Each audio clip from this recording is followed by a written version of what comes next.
plan France Relance, c'est un plan établi par le gouvernement et qui met en œuvre plusieurs dispositifs à hauteur de plusieurs milliards d'euros à l'échelle du territoire national, qui permet donc de faire face à la crise, aux conséquences de la crise économique, crise sociale. Tout, c'est d'aider les entreprises, d'aider les particuliers à repartir après ces mois de crise, d'isolement parfois et donc d'inactivité. Au-delà des aides qui ont été consenties par les pouvoirs publics, c'est de permettre à tous les acteurs, qu'ils soient des collectivités, des entreprises ou des particuliers, de réinvestir et d'avoir confiance en l'avenir pour pouvoir poursuivre l'activité, la développer et passer ces périodes difficiles.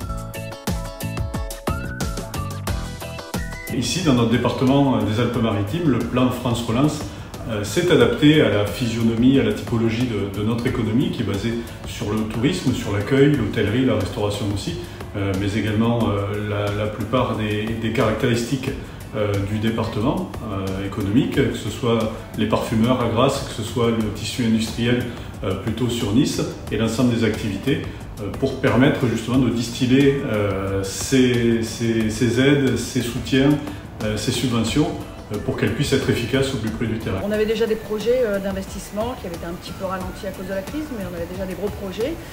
Et donc on s'est lancé dedans et on a créé notre dossier. On a postulé pour une commande numérique, donc c'est une grosse machine d'usinage, tout automatisée, bien informatisée aussi.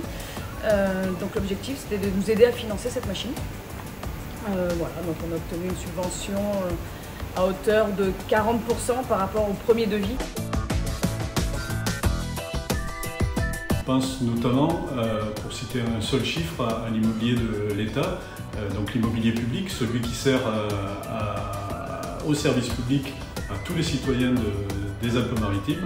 Il y a 71 projets en tout dans notre département qui sont soutenus et qui sont accompagnés. Donc ce sont des projets qui certes vont servir au service de l'État et à leurs usagers, mais aussi aux entreprises des Alpes-Maritimes qui trouveront là des chantiers pour repartir également et reprendre l'activité après cette crise sanitaire qui nous a durement frappés.